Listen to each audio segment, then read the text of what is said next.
ইয়ার ওরা জানে না তাদের নামে সই করে ওই নামগুলো বাদ দিয়েছে।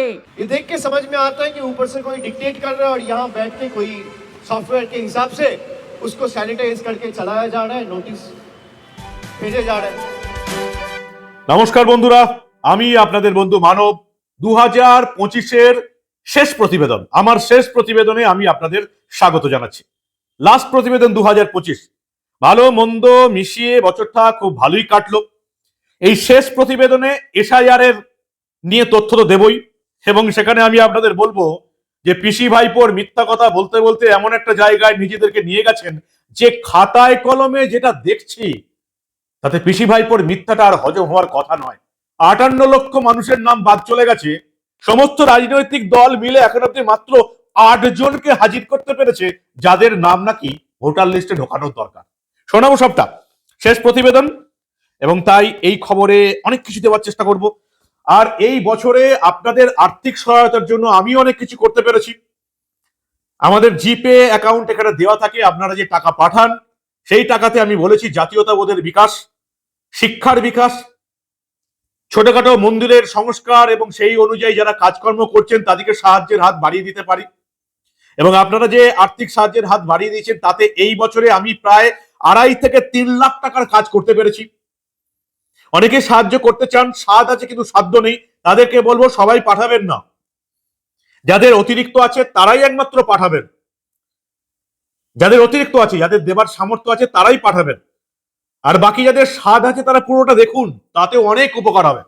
একটা প্রতিবেদন আপনি শেষ অবধি দেখা মানে আরো 10 জনের কাছে পৌঁছে যাওয়া। মায়েদের বলবো, মাসিমাদের বলবো, দিদি বোনদের বলবো, আপনারা পুরোটা দেখুন, তাহলে আরো অনেকের কাছে পৌঁছে যাবে। সবসময় যে তাকিয়ে থাকতে হবে তার কোনো মানে নেই। রান্না করতে করতে, অন্যান্য হাতের কাজ করতে করতে চালিয়ে শুনুন, তাহলে অনেক উপকার হবে। আজকের প্রতিবেদনে ফিরে আসি। সবচেয়ে মজাদার খবরটা আপনাদের দেবো। 58 লাখ ভুয়ো ভোটারের নাম বাদ চলে গেছে, সেখান থেকে মাত্র 8 জনকে খুঁজে বের করতে পেরেছে সমস্ত রাজনৈতিক দল। তার আগে আজকে একটা আপডেট দিয়ে দিই। এই রাজ্যের প্রথম মহিলা মুখ্য সচিব হয়েছেন নন্দিনী চক্রবর্তী। আইএএস, মমতা বন্দ্যোপাধ্যায়ের খুব কাছের লোক, এবং বিদায়ী মুখ্য সচিব যিনি ছিলেন মনোজ পন্ত, তাকেও মানব পোস্টে পাঠানো হয়নি, তাকেও পুনর্বাসন দেওয়া হয়েছে, যেটা মমতা বন্দ্যোপাধ্যায় তার সমস্ত প্রিয় অফিসারদের সঙ্গে করেন। মুখ্য সচিব থেকে এখন তিনি মমতা বন্দ্যোপাধ্যায়ের প্রধান সচিব হয়ে কাজ করবেন মনোজ পন্ত। প্রথম মহিলা মুখ্য সচিব নন্দিনী চক্রবর্তী। এছাড়াও মমতা বন্দ্যোপাধ্যায়ের যারা কাছের মানুষ, আইএএস অত্রি ভট্টাচার্য, সুরেন্দ্র গুপ্তা, দুষ্মান নারীওয়ালা এবং বরুণ কুমার রায়েরও প্রমোশন হয়েছে। এবার আসি অরিজিনাল খবরে। মমতা বন্দ্যোপাধ্যায়, অভিষেক বন্দ্যোপাধ্যায় প্রতিদিন চিৎকার চেঁচামেচি করছেন, ভোটার নাম বাদ চলে যাচ্ছে, ভোটার তালিকা থেকে নাম বাদ চলে যাচ্ছে, নির্বাচন কমিশন সম্পর্কে প্রতিদিন মিথ্যাচার করে বাংলার মানুষকে খেপাবার চেষ্টা করছেন। কিন্তু আসল চিত্রটা কি সেটা কি আপনাদের কেউ বলেছে? নবান্নের বিজ্ঞাপন পাওয়া খবরের কাগজ এবং টিভি মিডিয়া কি আপনাদের বলেছে যে এই 58,20,000 মানুষের নাম বাদ চলে গেছে, তার মধ্যে থেকে তৃণমূল কতজনকে খুঁজে বের করতে পেরেছে যাদের সঙ্গে অন্যায় হয়েছে? তাহলে শুনুন, নির্বাচন কমিশনের আজকের লাস্ট বুলেটিন, 2025-এর লাস্ট বুলেটিন, 31/12/2025 নির্বাচন কমিশন যে বুলেটিন দিচ্ছে তাতে দেখা যাচ্ছে যে তৃণমূল কংগ্রেস, অল ইন্ডিয়া তৃণমূল কংগ্রেস, যাদের এই মুহূর্তে বিএলএ বুথ লেভেল এজেন্টের সংখ্যা সবচেয়ে বেশি, 77,091 জন, তারা কতজনকে খুঁজে বের করতে পেরেছে এই 58,20,000-এর মধ্য থেকে যাদের নাম ঢোকানোর দরকার? কোনো আইডিয়া আছে আপনাদের? মাত্র 3 জনকে। হ্যাঁ, ঠিকই শুনছেন, একেবারে ভুল শুনছেন না।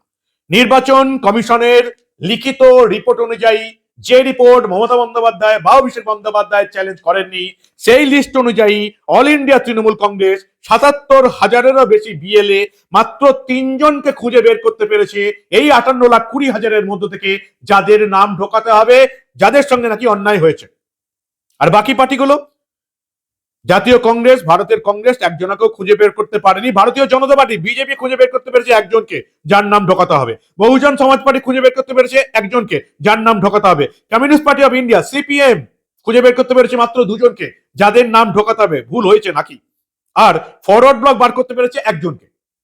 এই সমস্ত রাজনৈতিক দল, আম আদমি পার্টি, বহুজন Samaj Party, Bharatiya Janata Party, CPM, BJP, National Congress, National People's Party, Forward Bloc, Trinamool Congress, এই সমস্ত দলগুলোর প্রায় কয়েক লাখ বিএলএ, সংখ্যাটা 2,07,000 একজন বিএলএ, বুথ লেভেল এজেন্ট সমস্ত রাজনৈতিক দলের আজ অব্দি 17ই ডিসেম্বর থেকে 31শে ডিসেম্বর এই 14 দিনে মাত্র 8 জনকে খুঁজে বের করতে পেরেছে এই 58,20,000 থেকে যাদের নাম ঢোকাতে হবে। কি বলবেন? আর মমতা বন্দ্যোপাধ্যায়, অভিষেক বন্দ্যোপাধ্যায় প্রতিদিন নির্বাচন কমিশনের বিরুদ্ধে নির্লজ্জ মিথ্যা কথা বলে যাচ্ছেন, বাংলার মানুষকে ভুল বুঝিয়ে যাচ্ছেন। দেশের একটা সাংবিধানিক সংস্থা নির্বাচন কমিশন, তার বিরুদ্ধে সম্পূর্ণ মিথ্যা উৎপটাং, কোন রকম ভিত্তি নেই বুঝিয়ে চলেছেন বাংলার মুখ্যমন্ত্রী এবং তৃণমূলের সাংসদ। ছোট্ট করে শুনুন মমতা বন্দ্যোপাধ্যায় এবং অভিষেক বন্দ্যোপাধ্যায়ের নির্লজ্জ মিথ্যা ভাষণ। একটা কান কাটার ভয় থাকে, আর যাদের দুটো কানই কাটা তার আবার কান কাটার ভয় কি? আমি পরিষ্কার করে বলছি, যাদের 54 লক্ষ মানুষের নাম বাদ গেছে তারা আবার অ্যাপ্লাই করবেন। দিল্লি থেকে বিজেপির একজন বসে আছে আইটি সেলের, তিনি ইলেকশন কমিশনের অফিসে বসে ইয়ারোদের নামে মিথ্যে কথা বলে, ইয়ারোরা জানে না তাদের নামে সই করে ওই নামগুলো বাদ দিয়েছে। এটা করতে ওরা বাধ্য, এটা আপনাদের অধিকার, না হলে ঘিরে বসে থাকবেন মেয়েরা। তাদের জোর করে বলছে নাম কাটো, তা নাহলে তোমায় জেলে পাঠিয়ে দেবো। এত বড় সাহস! আমি আছি এখানে, তুমি জেলে পাঠাবে? জেলে তোমায় পাঠাবো। They don't have the correct information. They are not aware.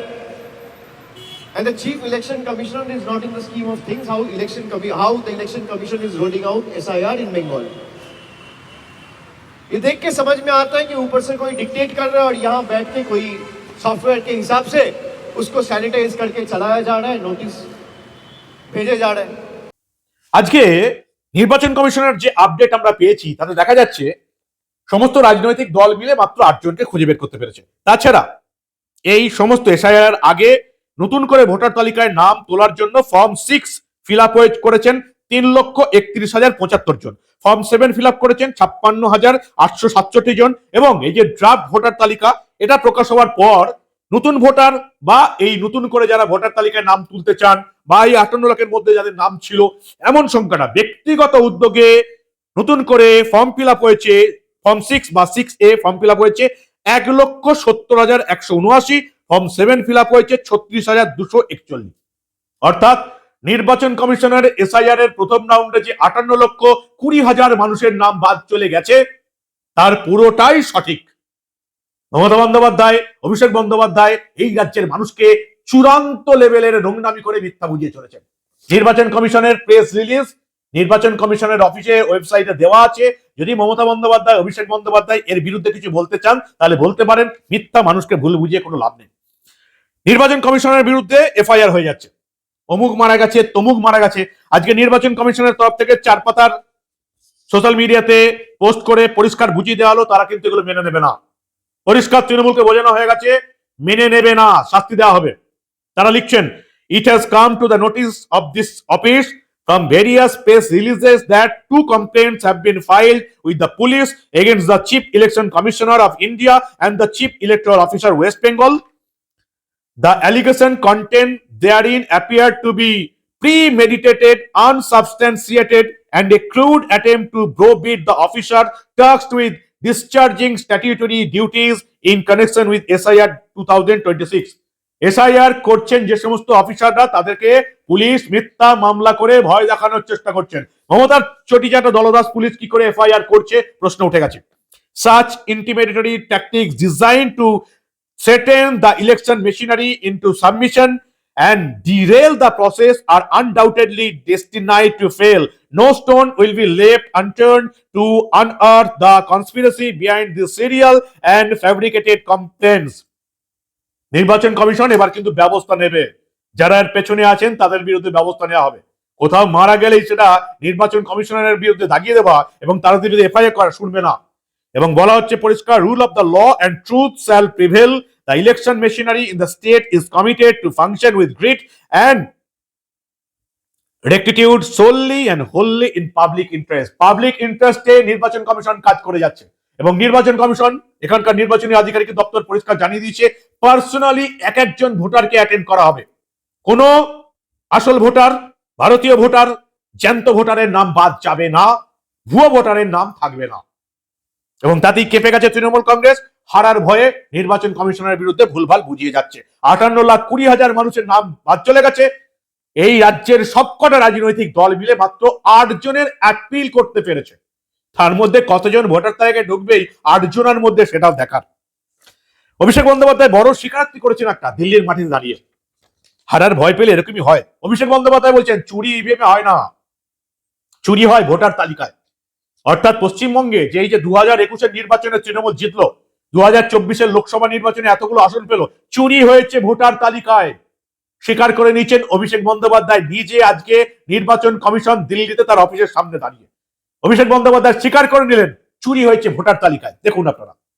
Vote चोरी तो यहाँ हो रहा है, वोट चोरी ईवीएम में नहीं हो रहा है। ये मैं दोहरा देता हूं, ये ईवीएम जो भी कहता है जिसको चुनाव कराना आता है वो वोटर लिस्ट में नजर दे। वोटर लिस्ट में चोरी हो रहा है और यही चीज कोई और पॉलिटिकल पार्टी पकड़ नहीं पाया। এবার আসি অন্য খবরে।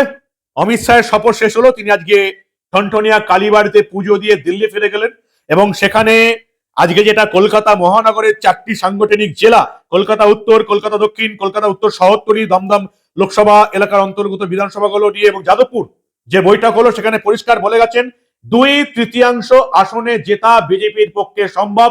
আজ থেকেই লড়াইয়ের মধ্যে নামতে হবে। 294টা আসন, 2/3 মানে কত দাঁড়াচ্ছে? ওই 294 2/3 মানে হচ্ছে আপনার ওই 196-এর কাছাকাছি দাঁড়াচ্ছে। অর্থাৎ 200টা আসনের টার্গেট কিন্তু আবার বেঁধে দিলেন অমিত শাহ। তিনি পরিষ্কার বলছেন 3 থেকে যদি 77-এ পৌঁছতে পারি, 77 থেকে 200 আসনে কেন পৌঁছানো যাবে না। 200 আসনের টার্গেট নিয়ে আবার বিজেপি নামছে, বাড়ি বাড়ি যেতে বলেছেন। প্রত্যেক বিজেপি নেতাকে বলে দিয়েছেন, এমপি এমএলএ বলে দিয়েছেন নিজের এলাকায় 4 দিন করে থাকবেন সপ্তাহে। কলকাতায় বসে থাকার আপনাদের দরকার নেই। বাড়ি বাড়ি যান, পাড়ায় পাড়ায় যান, বুথে বুথে যান, জনসংযোগ করুন, নিজের দলের কর্মীদের পাশে দাঁড়ান। অমিত শাহ দিক নির্দেশ করে দিয়েছেন। এখন বঙ্গ বিজেপির নেতারা কতটা মানেন সেটাই দেখার। পরিবর্তন আসছে, বাংলার মানুষ পরিবর্তন চাইছে। এই চুরি, দুর্নীতিবাজ, অনুপ্রবেশকারীদের আশ্রয়দাতা, তোষণবাজের মমতা বন্দ্যোপাধ্যায় তৃণমূলকে মানুষ চায় না। পরিবর্তন আসছে, কিন্তু সেই পরিবর্তনের ভোটটা কি করে নিজেদের ঝুলিতে পুড়তে হবে সেটা এবার বিজেপি নেতাদের কিন্তু শিখতে হবে। অমিত শাহ দিক নির্দেশ করে গেলেন। কলকাতায় যেমন 28টা আসনের মধ্যে 20টা বিধানসভা সিট পেতে হবে, অমিত শাহ টার্গেট করে গেছেন। টার্গেট করে গেলেই কি 20টা আসন পাওয়া যাবে? দক্ষিণ কলকাতা বরাবরের অভিযোগ, 2019-এ 18টা সিট পাওয়ার পরেও দক্ষিণ কলকাতার সংগঠন এক পা এগোয়নি। আজকে দক্ষিণ কলকাতার নেতারাও তো এই বৈঠকে ছিলেন। কেন বঙ্গ বিজেপি নেতারা দক্ষিণ কলকাতার হালটা অমিত শাহের সামনে তুলে ধরলেন না? কি অবস্থা দক্ষিণ কলকাতার? অনেকে বলেন দক্ষিণ কলকাতার সংগঠনটা এখন বকলমে তৃণমূলই চালায়। তার কোনো উত্তর দক্ষিণ কলকাতার যারা সাংগঠনিক পদে বসে আছেন তাদের কাছে আছে? কেন এত খারাপ অবস্থা দক্ষিণ কলকাতার? 28টা বিধানসভা আসনের মধ্যে 20টা পেতে হবে কলকাতা শহর এবং শহরতলি বিজেপি নেতা কর্মীদের কাছে লক্ষ্য বেঁধে দিলেন অমিত শাহ। এখন এই উত্তর কলকাতা তাও তো কিছুটা এগিয়ে আছে, দক্ষিণ কলকাতায় কি হয় সেটা এখন দেখার। ভবানীপুরে জোর দিয়েছেন অমিত শাহ, যেটা বিরোধী দলনেতা শুভেন্দু অধিকারী বারবার বলেছেন ভবানীপুরে মমতা বন্দ্যোপাধ্যায়কে হারাবো। ভবানীপুরে জোর দিয়েছেন অমিত শাহ এবং তিনি বলছেন 28টা বিধানসভা কলকাতা এবং এই 4টে সাংগঠনিক জেলা, 4টে লোকসভা কেন্দ্র, এই 28টার মধ্যে 20টা জিততে হবে। এটা কি সম্ভব? ভবিষ্যৎ বলে দেবে বঙ্গ বিজেপি নেতারা কতটা লড়াই করতে পারেন। কিন্তু আজকে পিসি ভাইপোর যে পরিমাণ মিথ্যা এসআইআর নিয়ে বাংলার মানুষের সামনে উঠে এলো, যদিও বাংলার কোনো খবরের কাগজ বা টিভি মিডিয়া এসব দেখাবে না, নবান্নের বিজ্ঞাপন পেয়ে অভিষেক বন্দ্যোপাধ্যায় এবং মমতা বন্দ্যোপাধ্যায়ের মিথ্যা পরিষ্কার বলাটাও খুব চারটেখানি কথা, খুব একটা নয়। 8 জন, 58,20,000-এর মধ্যে সমস্ত রাজনৈতিক দল মিলে মাত্র 8 জনকে হাজির করতে পেরেছে যাদের সঙ্গে নাকি ভুল হয়েছে। কি বলবেন আপনারা? এরকম মিথ্যা কথা বলতে আজ অব্দি গোটা ভারতবর্ষের কোনো মুখ্যমন্ত্রীকে কোনো মানুষ আজ অব্দি দেখেনি। জলজ্যান্ত নির্লজ্জ মিথ্যা কি করে বলতে পারেন? প্রতিদিন তথ্য প্রমাণ দিয়ে আমি প্রমাণ করে দিচ্ছি মমতা, অভিষেক আপনাদের মিথ্যা বলে ভুল বোঝাচ্ছেন। এখন বাংলার মানুষ যে এই মিথ্যা কথায় ভুলে আবার যদি ভুল করে, নিজের পায়ে কুড়ুলটা মারে, 2026-এ পরিবর্তন না করে, তাহলে বাংলার মানুষের কপালে যে কি আছে সেটা মালদা, মুর্শিদাবাদ এবং বাংলাদেশ পরিষ্কার দেখিয়ে দিয়েছে। পরিবর্তন চাই, না হলে বাঁচার কোনো রাস্তা নেই। বাঙালি হিন্দুদের পালাতে হবে যদি 2026-এর বিধানসভা নির্বাচনে তৃণমূল আবার ফিরে আসে। এত কিছু দেখার পরেও কোন শিক্ষিত সভ্য মানুষ তৃণমূলকে ভোট দিতে পারে? গায়ে মানুষের চামড়া থাকলে তৃণমূলকে ভোট দেওয়া উচিত। তৃণমূলের এই সমস্ত কর্মফল, এই পাপ, দুর্নীতি, চুরি, ডাকাতি, শিক্ষকদের চোখের জল, অনুপ্রবেশকারীদের আশ্রয় দেওয়া, তোষণ রাজ, হিন্দুদের উপর অত্যাচার, এত কিছু দেখার পরেও যারা তৃণমূলকে ভোট দেবে তাদের গায়ে মানুষের চামড়া আছে বলে আমি অন্তত মনে করি না। পরিবর্তন চাই, না হলে বাঁচার রাস্তা নেই। কি বলবেন আপনারা? 15 বছরের শেষ প্রতিবেদনে আমি আপনাদের শুভেচ্ছা জানাই, ভালোবাসা জানাই। অসংখ্য ভালোবাসা দিয়েছেন আপনারা আমাকে। ভালোবাসা নেবেন। নতুন বছর, ইংরাজি নববর্ষে আপনাদের হ্যাপি নিউ ইয়ার জানাচ্ছি। নতুন বছর ভালো কাটুক আপনাদের। আর এই বছরেই মার্চ এপ্রিলে সেই পরিবর্তনের ভোট, পরিত্রাণের ভোট ভুল করবেন না। বাইরে যারা এই প্রতিবেদন দেখছেন, বিভিন্ন রাজ্যে বা দেশের বাইরে, বাঙালি এই রাজ্যে ভোটার তালিকায় নাম আছে, অবশ্যই ভোট দিতে আসবেন। ভোট না দিলে এই সরকারটাকে হটানো যাবে না। পরিবর্তন চাই। যারা এখনো ভাবেন আমার একটা ভোটে কি হবে, যারা ভোটের দিন কচি পাটার মাংসের ঝোলকে ঘরে ঘুমিয়ে থাকেন, তারাও ভোট দিতে আসবেন, নাহলে বিপদ আছে কপালে। বাইরের রাজ্যে যারা কাজ করেন 7 দিন ছুটি নিয়ে ভোট দিতে আসুন। বাইরের দেশে যারা আছেন এনআরআই, তারা অবশ্যই ভোট দিতে আসুন। যারা বাইরের ছেলে মেয়ের কাছে গেছেন অবশ্যই ভোট দিতে আসুন। হিন্দু বাঙালির ভোটের রেট 63%। 63% ভোট মাত্র পড়ে। সেই 63% থেকে যদি 83% না করা যায়, আপনাদের কপালে বিপদ নাচছে। মনে রাখবেন নতুন বছরে, ইংরাজি নতুন বছর আপনাদের ভালো কাটুক। যদি এই প্রতিবেদন ভালো লাগে অবশ্যই শেয়ার করে সবাইকে দেখান। আশা করি 2025-এর মতন 2026-এও আপনারা আপনাদের ভালোবাসা নিয়ে আমার সঙ্গে থাকবেন। জয় হিন্দ, বন্দে মাতরম। দেখতে থাকুন দা নিউজ বাংলা। আমরা আবার এই রাজ্যে ঘটে যাওয়া ভোটার তালিকা সংশোধন নিয়ে কোনো ঘটনায় চেপে রাখতে দেব না।